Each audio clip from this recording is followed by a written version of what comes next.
again. Visiting us today is the first singing Rhett Butler. However, he is best known for creating the role of Leadville Johnny in the Unsinkable Molly Brown on stage and screen. Say hello to the robust voice Harvey Presnell. Also with us is Harv's lovely daughter, actress Raine Presnell. And now, here's your man of the half hour, Skippy Lowe. 25 years. God, Harv, 25 years. Yeah. Coming back, remaking. What?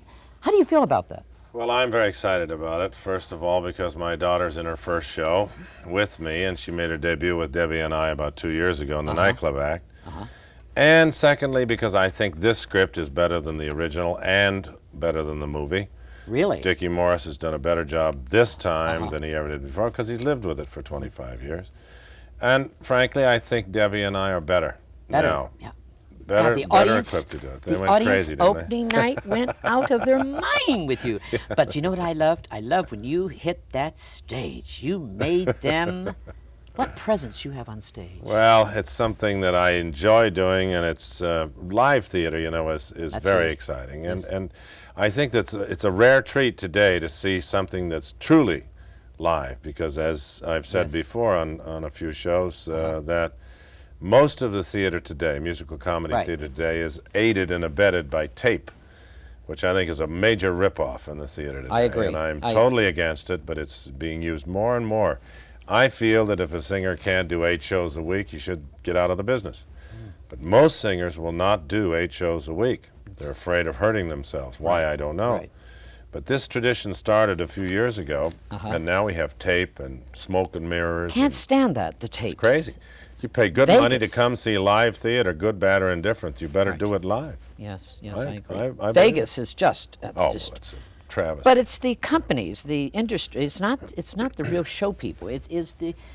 That's I don't right. know. It's what it is what that is they are oriented to television and loud sound, no matter where they are. So that's what the theater feels it has to compete with. You know, Raine is a marvelous singer and a legit voice, and she doesn't use a microphone except the mics on stage. And that's the way I was raised, the way I was trained, the way I spent my whole career doing this. And I went to the theater. I don't go very often, but I went to the theater, and the show that I saw will remain nameless, because I probably want to work for those folks one day. And I walked out. First time in my life. I could not stand to sit there and listen to taped sound and all of this smoke and mirrors going on. When I paid, or I didn't pay, they asked me to come, but I saw people sitting there being conned. It's like a fraud. It's like a ripoff. Yes, it is. And I think we need to get back to legitimate theater. And if you can't do it, then get out of it. Let somebody else do it. Your daughter, she's the youngest. Yeah. You have 6? You have 6 children? Yeah. Tell me about it. 6 children, the youngest. Hi, Raine, how are you? You're beautiful, and you're wonderful in the show. Thank you. Are you first show with your daddy? No, first stage musical with Dad. I have done since when? Since I was 17, 16, 17. I've been working with him on stage. Born in the trunk. That's right. Lived at the Drury Lane Theater, and marvelous story. My dresser, this was in England, Theatre Royal. My dresser took her one day, and they came back, and she had a pretend person that was her companion. Yes. And had an English accent. I said, I came in to make a quick change, and she's there, and I said, well, tell me, where are you? Where have you been? She says, well, I'm from Chicago, you know. Yes. And I said, oh, really? Where is Chicago? She says, upstairs next to the wardrobe. So she knew she knew the whole backstage of the marvelous theater in Drury Lane. Did you teach her voice? No. Because you have such a great voice. Great voice. Did you study voice? I didn't study at all. You didn't study at all? Never took a lesson. You're telling me that is natural? I never took. I think voice teachers probably ruin more talent than anything. Really? I'm very much against it. And Raine has never studied either. I think either you sing or you don't sing, and you learn by doing, not by teaching. Where did Harv come from, really, originally? My grandfather, George Harvey Presnell, and my son is named after me, and we're. Where are you originally from? What part of the country? Northern California. Northern? Yep. So outside of a little town called Oakdale. Okay. Rodeo capital of the world. What made Harv get into show business? At what age? Well, I think it was easier than getting bucked off of horses for $5 a day. So I went to SC, University of Southern California. Right. Study music. Yeah, no, I went on a sports scholarship. Oh, okay. I was 16 years old, and when I got there, and I wanted to get into some of the music things that were going on, and I auditioned for the chorus master and for the opera department, and they changed my major from sports and gave me a scholarship in music, and I was there 6 months and was hired to do a world premiere of an opera by Darius Milhaud, the opera David. Did it at the Hollywood Bowl. That was my first performance. Then I went to Paris. That was your first performance? Yeah. First paid performance. Classical singer, though. Oh, yeah. Actually, that is your first basic love, classic opera? I like musical comedy. You do? I really do, because I think it's more demanding. I like to do the opera, but it's boring. You only do a couple a week, and you're too tired to do any more than that. I like to do theater, 8 shows a week. It's like a war. The audience is out there, and you got to prove to them you can do it every night. That's right. How about you, Raine? You love the theater, like your dad? I'm more on the recording side. I lean more towards recording. I have been backstage, like Dad said, all my life. Right. And for some reason, theater to me is synonymous with being on tour in hotels. And I would really rather not have that for much longer. If I'm successful in the recording and I do have to tour, it would only be for a couple months out of a year instead of being home, only being allowed to be home for a couple months out of the year. You live in Colorado, all you two? Yeah. Yeah. You keep your home base. I always thought you lived in New York. I didn't know why. No, God, no. No? Only under duress. I see. You love Colorado? It's great up there, isn't it? It's beautiful. Where in Colorado? We live in Perry Park. It's south of Denver, actually. It's right in between Larkspur, Colorado Springs and Denver. And in Larkspur they have a Renaissance festival every year, and that's the only thing. Larkspur has about 5 houses in it at the most, and that's the only thing we're known for, is the annual bad houses. Bad houses. This is the Renaissance Festival. Would you like to do films? If I was offered them, I'm sure I would. I you would have try a marvelous for them. quality about you. Thank you very quality. much. Thank you. I have had people. I was modeling in Denver, and I've had people, when I'm waitressing, say, you really should try to get into show business. And I just let them go on. I'm like, oh, really? Right. Oh, well, I Don't might let 'em try know. that. Yeah, I might try that someday. You play that game. So, Harv, what's happening with Unsinkable Molly Brown? You're leaving, I understand. You're going to be. You're going to.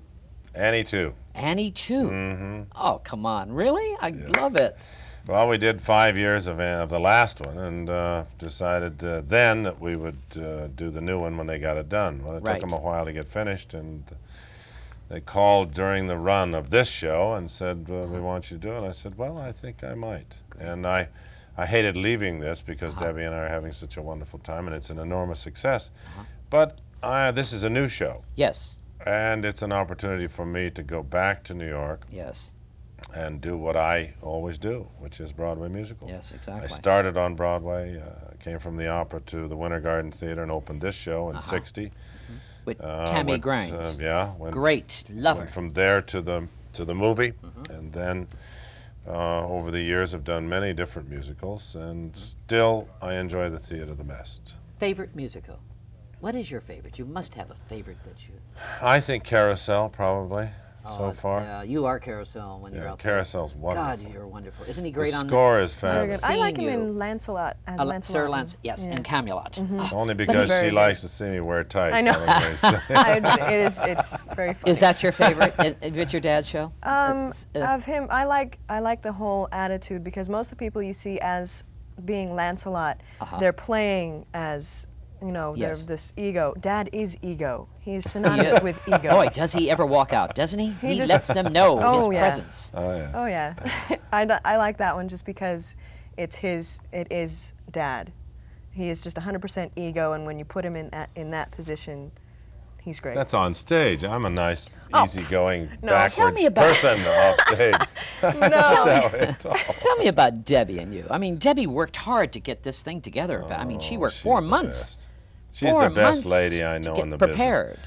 I think, first of all, she's my best friend. Is she? Second of all, we've known each other. You've been friends all these 30 years. Yeah. Isn't that great? And she is just the best. I don't think anything could happen that would change that friendship. Right. Debbie and I. It is so absolutely solid. And we have been like brother and sister for all that time. We still work on details of this show. Right. As much as we've done it. Still. Last night, where there was a scene that we didn't think worked quite right, and we spent time at intermission trying to figure out how to make that scene better.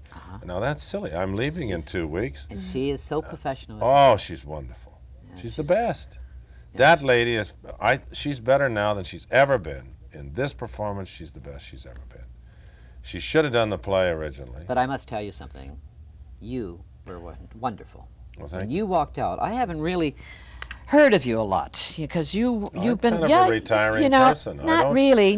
You've been around. You've been in England. You've been doing a lot of things in Europe and doing a lot of theater. And I've been here stuck in Hollywood. You know, Hollywood doesn't get that much theater, Harv. Hollywood's not bad. It used to have a lot of theater. What the hell happened? Well, we it used has to have theater, Dorothy but Chandler not. Pavilion We and still all that have that. subscription series. We still have that, Harv. Really? Yes, we still have it. But I'm just saying we don't get Harvey Presnell here. Well, That's what we I don't think get. you are it's a very rare thing today to have a legit Good singer. male singer. Very.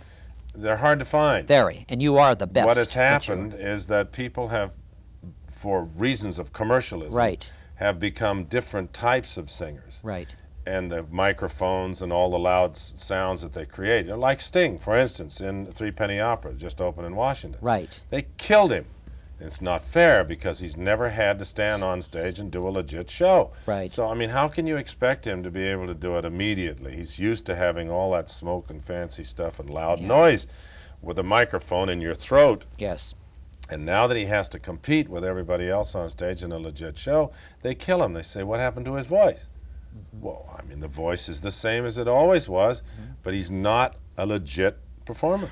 But do the young people really want Broadway shows and legit voices? If you're coming from me, I want to talk to you about that. Do they? Yeah, a lot of my friends are still very much into that whole thing, and they're disappointed that the people who are of our generation do need the good legit voices. Yeah, none of my friends who are quote legitimate singers unquote can do 8 shows a week. Right. You know, I have done shows. I did cabaret. I was Fräulein Kost.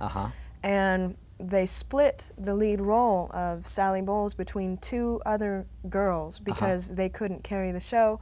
And during the dress rehearsal, before the day before the show, they both lost their voices, and I was standing off stage singing full volume so that the people could hear what was going on. They were lip syncing to her voice. Plus, she was doing the other and they just can't do it. You know, they want to, but they don't know how, and they're trying to split the the rock sound between the theater and their 2 completely different sounds. So what's the answer, Harv? The answer is if you can't do 8 shows a week, every week for a month after month after month, year after year, then get the hell out of the business. London, England. Yeah. They love you. Gone with the Wind. Tell me about that show, Gone with the Wind. That takes a lot of guts to come out in a swing at Tara on stage in a white suit. I mean, it's wonderful. Boy, I had the best time. Did you enjoy doing it? I had the best time. Did you really? Yeah. The reviews were great. They loved you. Oh, it was terrific. Yeah. You know, somebody said to me, well, Clark Gable, it's hard to follow. I said, yeah, but he didn't sing, baby. That's right. That's right. I mean, Clark was wonderful in the picture. But to do that character, it's a marvelous character to play. It's a good score. Again, very tough. My leading lady was very good, but she had never done a musical before. Who was it? June Ritchie. Okay. Wonderful actress. English? Yes. Yes, okay. Wonderful actress. But about 2 months into the run, the voice started to go. The diet pills came on. I had a little help today to get up. I have to do this and do this to get out of the shower in the morning. She got down to be about 98 pounds. And during the waltz on a rake stage, she passed out. Did she really? Yeah, fainted.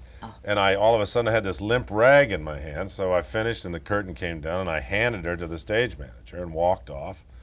I came back on stage for the next act, and there was a girl I'd never seen before. Oh, how wonderful. She made her entrance into the stockade scene, and I said, Scarlett?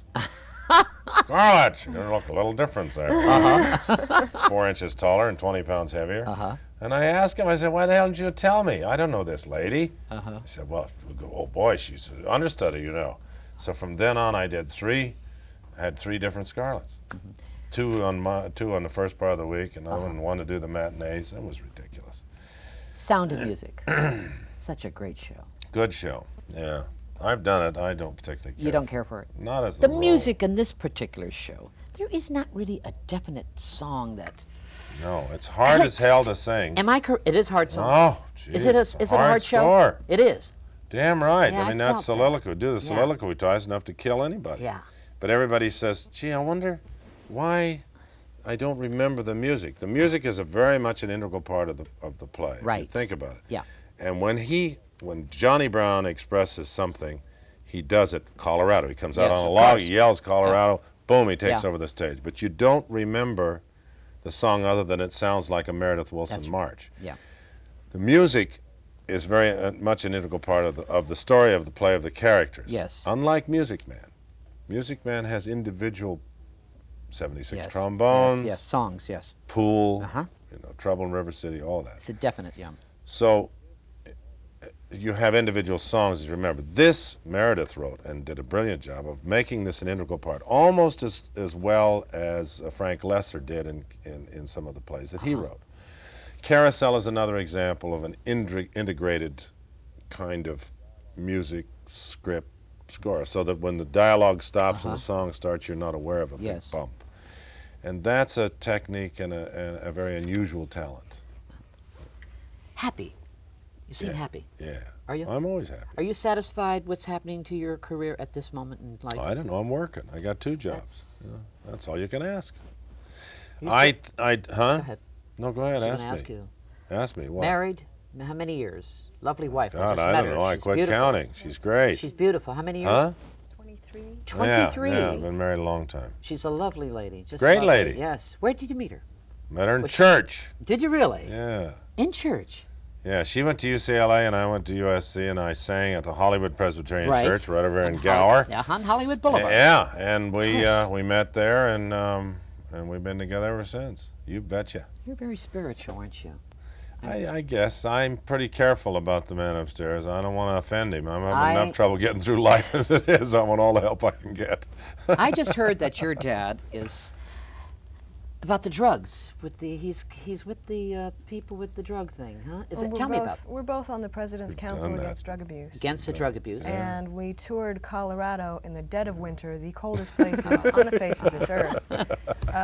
We toured for Coors and Communities for Drug-Free Colorado. Yeah, Right. Bill Coors has a And- great program going. You know, we went around and did that. It's awfully difficult because when you go out and somebody sees you with a wine cooler in your hand, they're like, you're not supposed to do that. And it's really hard to differentiate and say, no, this is not, we're talking about abuse. Yes. You know, this is not, Yeah, it's quite completely different thing. It's difficult because we have Yes. grown up and still are in a very disciplined time. Yes. Theater, you don't dissipate, you No, don't you overdo don't. anything, and you certainly don't do illegal drugs, because if you do, there's a reason for them being illegal. Yes. There's a reason you don't do coke, for instance, or crack, because it's destructive and it ruins you. I don't know any performer, legit, I'm talking Yes. about singers now. Yes. You know, people like Tibbet a few years ago, an opera singer, Right.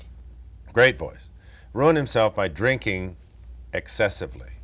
Wine or No, liquor? booze, heavy Really? duty. Björling died an alcoholic. Björling was one of the greatest singers Yes. of all time. So but it took a long time to destroy that career by alcohol. Yes. It takes a very short time to destroy a career using cocaine.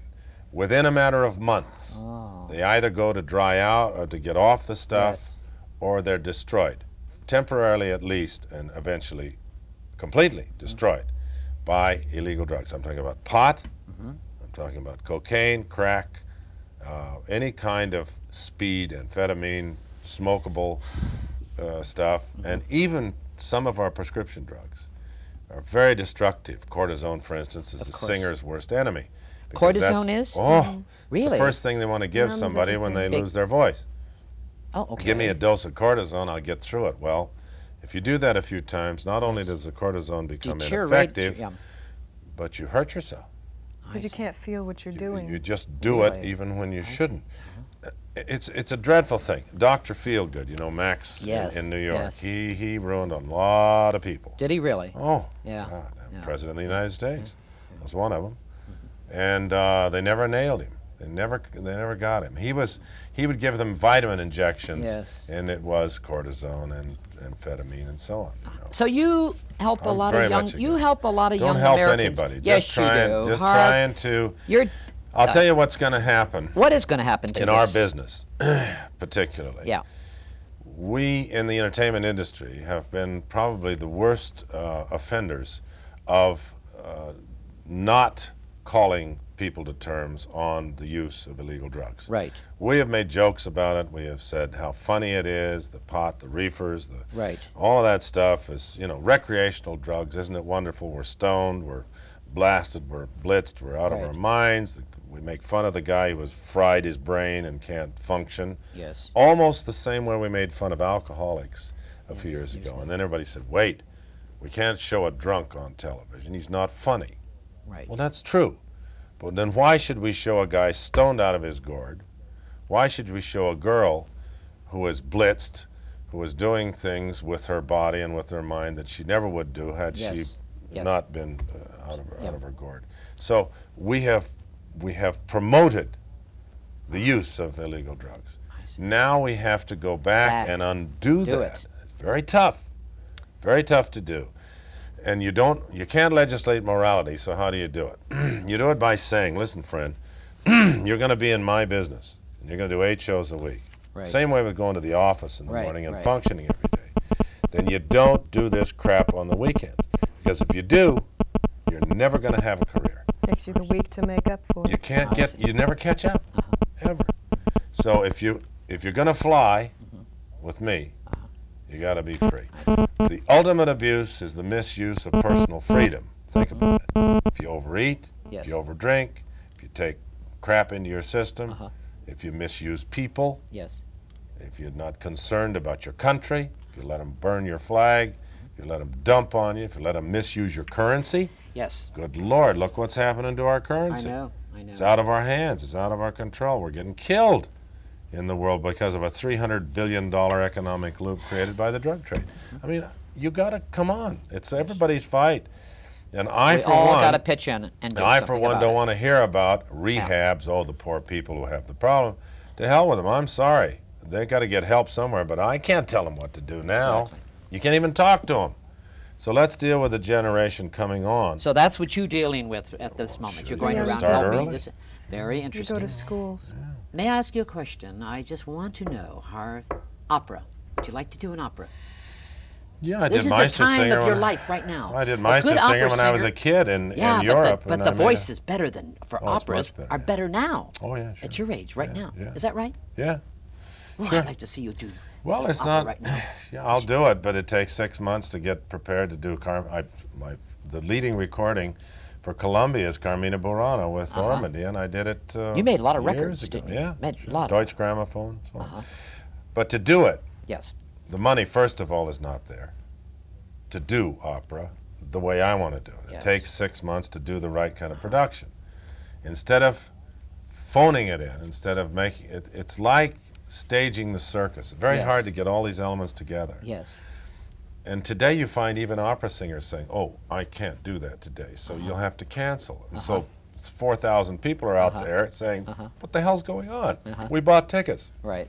Oh, so-and-so isn't feeling quite well today, so we're not going to do the opera. It is true, you have to be vocally in a little better shape to do opera Right. because of the vocal demands, but you're only doing 1 or 2 a week at the outside. Yes. Musical comedy is much more demanding. For instance, Pinza, when he signed to do his first musical comedy before Fanny, Right. he crapped out at least twice a week, 3 times Did a he week. really? Had laryngitis. Couldn't do it. Tell me something. After Molly Brown, what's happening after this? Going into what's happening with you after Molly Brown? She's I'm recording. recording You're a demo, recording? and I'm going to see Really? if somebody will pick it up. I have enough good material, very good material, to produce at least 3 albums right now. Good. But what I'm going to do is put all my effort into one song and one demo, and I also have copywritten a video idea for it, because my songs are very much like stories. They all tell You stories. write all your own songs? Yes, sir. Isn't that Music lovely? and lyrics. You I must be also proud have, of your daughter. I am. I'm proud of all my children. I'm My putting him on daughters. there with Are they you. Great all? talent, They're just great the only talent. one in the business? Or No, I you think have we others? have a couple in the business. Yeah. Really? Taylor. Taylor's in the business, and Tulley is a composer going to SC. Oh, great. Yeah, he's terrific. But she has a natural gift for composition and for singing and performing, and so that's what, it's fine to be in the chorus, Right. to have a job, but she's got to get on with her career. You worked together with Debbie in a nightclub act. Yep. Tell me about that. Where was that? I love that. I Quite a love few places we've done this. Quite a We've few done a lot places, of them. yeah. Really? Worked We all did over- it. She tells a story, or I tell the story. She's crazy in a nightclub act. Oh, isn't she's she? wonderful. I love her in the clubs. We went to, anyway, she said, why don't Raine ought to do that? I said, okay. So I got out the first time, and she said, just wing it. I'll come out after she sings with you, but you got to introduce her. Right. So I came out and I told a true story about when she was a little girl, and we were doing Yes. Annie Get Your Gun down here at the Chandler Pavilion yeah. with Gower Champion. And she, opening night, disappeared from my dressing room. And all the celebs were there, as they are, on opening night. Right. Nobody was around. And I said, where did she go? Where's Raine? And my wife said, I don't know, I'll go find her. So she was in Debbie's dressing room. And my wife went in and said, I'm sorry that she's bothering you. She said, no, she belongs here. And then Debbie said, don't tell her I told you. But she came in and she got my attention. She said, Debbie, I want to ask you something. And Debbie said, yes, dear. She said, when I grow up, will you teach me everything you know about show business? Everything. And she said, yes. So she promised her at that point when she was a little girl. So that's the story I tell on stage. That's And then I say, ladies and gentlemen, Yes. my daughter Raine. So That's this great. gorgeous girl walks out, and they're expecting A little girl. kid. They all, Right, when he that's says great. that, it takes a second for me to get out on the stage, and when he says, ladies and gentlemen, my daughter Raine, the audience goes, ah, and I walk out, that's and they sweet. literally go, hi. Mimi Then Hines. we do a great number. Mimi Hines says hello to you. Oh, Mimi. She's in show Yeah. right now. She's doing the Where is Marilyn she? and Alan Bergman show. It opens tonight at the theater here in town. Downtown. That's how, no, it's here in West Hollywood. She's opening at Where is it? Melon. I'll tell you wanna go see after. her. And she Yeah. is wonderful. And she told me to tell you hello. Oh, she's won- great. What a great lady. She thinks you're the greatest too. And I just felt you had such a great crowd there opening night. Yeah, it was a lot of fun. God, you had them all there. And Miller. Oh, Yeah. Meryl Streep. Meryl Streep. Yeah, you had them all there though. Yeah. God, there were. Yeah, the cast was very excited to see who was in Carey the first Fisher? couple rows. Yeah, Carey was there backstage. with her mother. Debbie's Yeah. mother was there, huh? Yes. I saw Maxine her. was there. It was And Todd who was else there? was there? Oh, there was many. Shirley many. MacLaine was there. Shirley Dear MacLaine. friend of Yeah, ours. very- Lovely lady. They're doing. What They're doing Carey's picture. They Carey are. wrote the screenplay on her book, and Meryl and Shirley are both doing it.